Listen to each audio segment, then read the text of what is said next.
Hello again team, it's Jess or JashiiCorrin and welcome back for another video.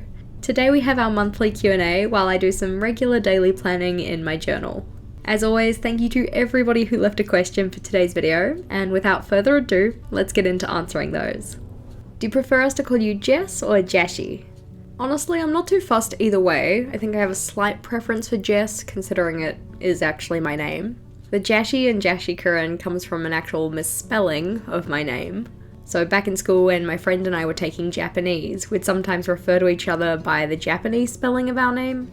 And one time he misspelt it and it kind of just stuck. Thus Jashii became Jashii. As I said, I'm not too fussed if you guys want to call me Jashii or if you want to call me Jess, but slight preference for Jess. How do you record plans for months in advance? Now, when I first set up this bullet journal, I did not set up a future log, and that's because I was also using Notion and my Outlook calendar to kind of fill that niche. So any plans that I had in future months would likely go in one of those two places. As part of my goal to simplify my planning system though, I've tried to make it so that as much of my planning is in my bullet journal as possible. So I actually ended up setting a fairly rough future log at the back of this journal. It's just one page with 6 boxes, so 3 along the top, 3 along the bottom. And of those boxes, 5 of them are dedicated to the months between May and September, and the last box is for anything beyond that. So anytime I have an event or an appointment that I need to record for those months, I just write down the number of the day and then a description of what that event is. When it comes time to set up for that month though, I just turn to my future log and then use anything I've written in there to populate my monthly logs. Because I have actually been getting fairly good use out of that, I figured that in my next bullet journal setup, I will actually put a future log in. How is your wedding planning going? To be completely honest, right now it kinda isn't. For those of you who don't know, me and my partner Vogel are engaged. Have been for a while now and haven't really gotten very far in the whole wedding planning process. Of course, with international travel being a little difficult and my entire family living overseas, gets a little tricky to plan anything if you're not really too sure when they'll be able to actually come over to attend the wedding.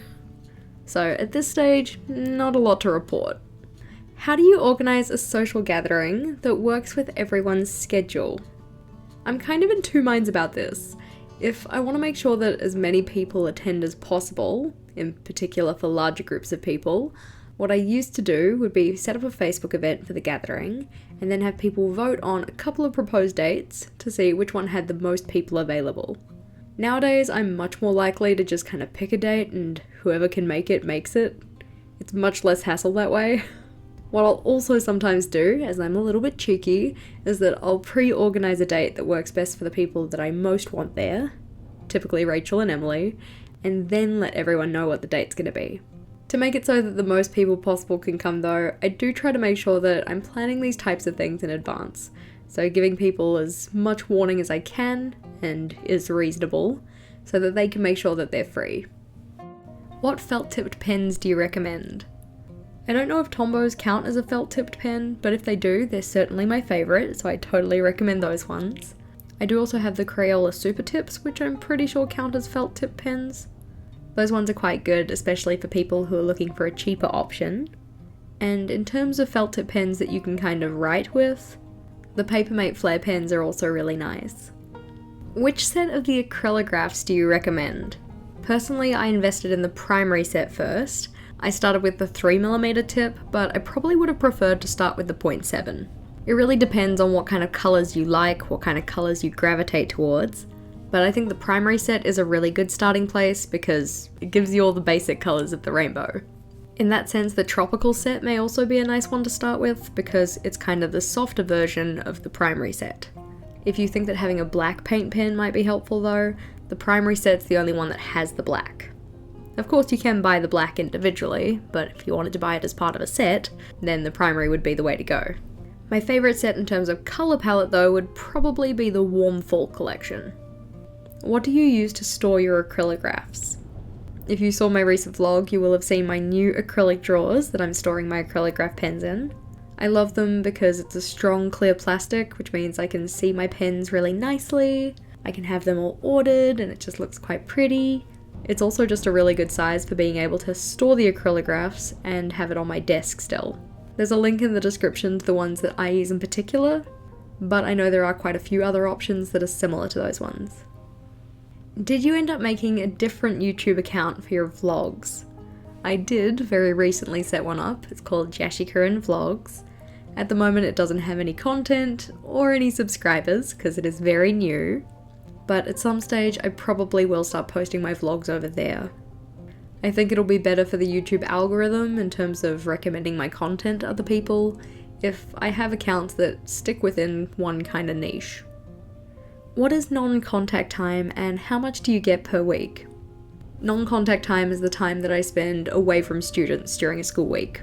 So in some places they call it prep time, but it's effectively the time that I get to prepare for my lessons, do my marking, and all of the other admin that comes with being a teacher. Of course, it's not really enough to get all of it done, so a lot of it also comes home with me, but that's another issue. Our timetable works on a 2-week cycle, so in 1 week I get 6 periods of non-contact time, and in the other week I get 10 periods. I also have a reduced load though because I'm an assistant head of department at my school, so I have 4 periods of non-contact time dedicated to that role, which means that teachers that don't have that responsibility in my school would have a total of 12 periods of non-contact time over the 2 weeks, or approximately that much. Question of the day for you guys though, what is your most favourite bullet journaling material? It could be your journal, it could be a pen, it could be a specific type of tape or decorative element. I'm always curious to know what other people are enjoying using in their journals. As always team, thank you for watching. Hopefully you found today's video interesting or insightful. If you did, please do make sure to give it a big thumbs up and be sure to subscribe to my channel for more on planning, productivity and personal development. Until next time, bye!